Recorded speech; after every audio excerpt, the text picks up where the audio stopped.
No collusion, no obstruction. I hope they now go and take a look at the oranges of the investigation, the beginnings of that investigation. So I decided to go a bit deeper into Oranges and Lemons and the nursery rhyme.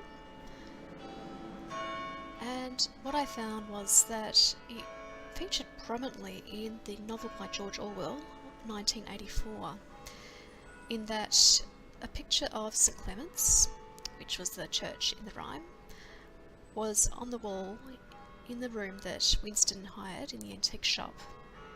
He was also given the nursery rhyme in bits and pieces throughout the novel, and he clung on to it as a memory of times better in the past.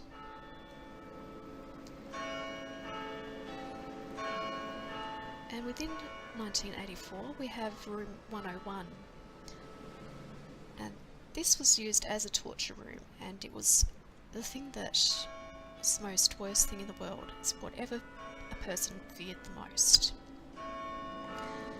This then linked into an episode of Doctor Who, which was called The God Complex. It linked in because a character in this particular episode also had clung on to the nursery rhyme, but there are other links as well. Now, one thing I found interesting about The God Complex is it was the 11th episode of the 6th series, and it aired on the 17th of September, which is the 9th month of 2011. Now, in this episode, Doctor Who and his companions Amy and Rory found themselves in a hotel, and this hotel was like a labyrinth, and the actual rooms themselves had people's worst fears within them. And what happened in that episode, the Minotaur actually fed off people's fears. It got people to then praise him, and then once they got to that state of praising him, he ate them. Within this episode, one of the rooms had a clown, very similar to It from Stephen King. Now, why this was interesting is the 2017 version of It actually featured the music of Oranges and Lemons whenever the clown creature appeared. Another interesting link was the fact that the Doctor's room that he was drawn to was room number 11, which is reminiscent of room 101. This Doctor was also the 11th Doctor. And this is a quote from that particular episode. An ancient creature, drenched in the blood of the innocents, drifting in space through an endless shifting maze. Such a creature, death would be a gift. Then accept it and sleep well. Another interesting connection in this particular episode was the use of "You're Fired," which was mimicking Alan Sugar, who was the UK's version of Trump in The Apprentice. And how they escaped this hotel was realising that the Minotaur really had no power over them, that they could actually avoid their fears. Now, once they did that, the illusion of the hotel disappeared, and they found out they were just in a simulation. While I was looking at the BBC page about the episode, I saw this. It was a Broadway play called Hillary and Clinton.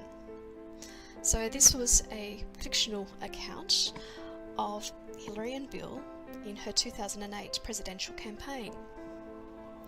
Notice the background of the actress. It's a flower garden. And this was very reminiscent of Obama and his famous official portrait. And just recently, Trump was giving a speech at the NRCC spring dinner, and his backdrop was a green backdrop, but it didn't have any flowers.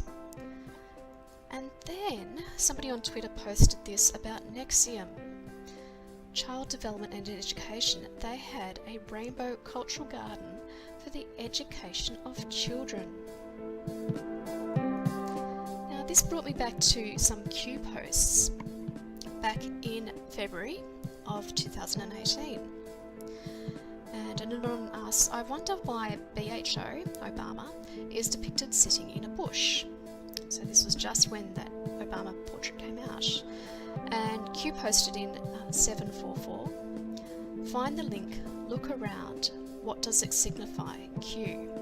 And he posts a photo of Bill Clinton meeting with the Korean leader with a garden at their feet. And then Q posts in 745, what are they sitting on? Perfectly lined up? Why? Learn, Q. Then in another drop that same time, 747, we have flowers and gardens. Learn the hidden symbolism. And he has a link to encyclopedia on slave gardens. What does a flower represent? What does deflower represent? Q. He then follows that up with 748. Think children. Think slaves. Think sheep. Q. And Anon then comments, controlling the crops controls the people. Sheep. Might be reaching, but throwing it out there. And Q answers in 749. Coincidence the Matrix movie grew people as a crop, used for energy, and controlled their mind. Sound familiar? Wonder where they derived that idea from. Now comes the conspiracy label. Deeper we go, the more unrealistic it all becomes. The end won't be for everyone. That choice to know will be yours. Q. And I just thought that was really interesting that the Matrix, and how I found that with the flowers, was really linked also to that Doctor Who episode, The God Complex. That then led me to Trump and his 2015 announcement of running for candidacy for the presidency. And the just sheer coincidence that that happened at the 11th hour, 11 a.m. And then you had the Simpsons episode in 2000 that mimicked the exact same thing. Here's a Twitter post from 2016 where they recognised that the Simpsons had predicted it. 2000, and he was inaugurated in 2017. 17 years difference. Interesting? Interesting. Trump was given a jersey of 17. 17's a random number. 17 also represents the letter Q.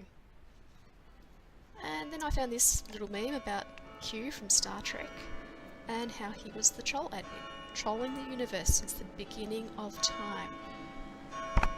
He's the ultimate troll, is he not? Then came to this quote from George Orwell from 1984. It's not so much about staying alive, it's staying human that's important. What counts is that we don't betray each other. So I just thought there were some interesting connections from just the word oranges. Thought you might be interested.